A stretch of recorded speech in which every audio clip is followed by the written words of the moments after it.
When President Ruto issued the shoot-in-the-leg order against protesters, it appears he did not fully grasp the weight of his words. The president has got absolutely no capacity to make the statement he made. That's the part of impunity that we are telling him, my friend.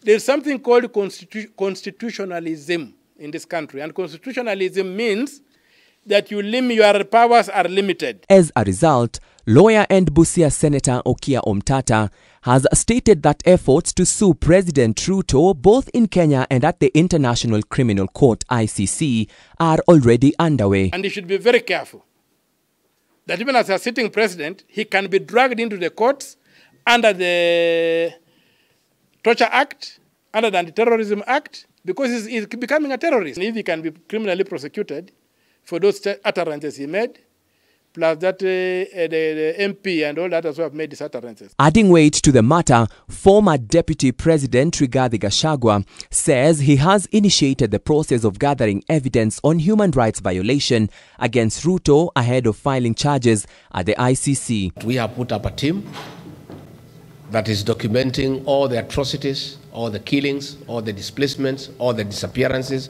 all the abductions. And we have a team that is putting evidence together to take William Ruto to the ICC at The Hague. The former second-in-command also added that Ruto's file at ICC is still open. And you know the case against him for the 2007 post-election violence was not concluded.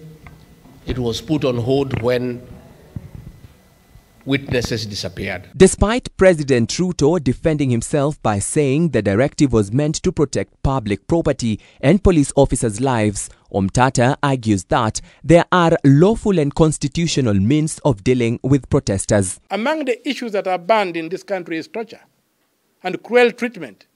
So if you shoot somebody in the foot, is that not cruel treatment? The police instead should be equipped to deal with rioters. Somebody asked me what happens if somebody confronts a policeman with a panga. And my answer was, how have you armed that policeman? Have you armed him with a G3? Or have you armed him with an electric gun that can immobilize that person and arrest him? Omtatah has fiercely criticized President Ruto, saying he is leading the country using outdated tactics that mock the spirit of the 2010 Constitution. Ruto's first line of defense is the Constitution.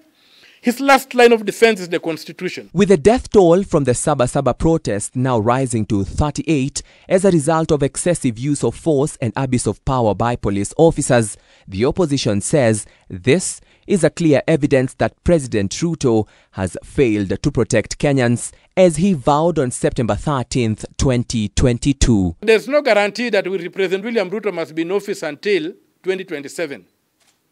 There's a constitutional mechanism to cure the current impasse where he has failed to govern. And if he is a statesman, he would choose that route and step away and let Kenyans elect a new president. Theo Masharia for K24 TV, Nairobi.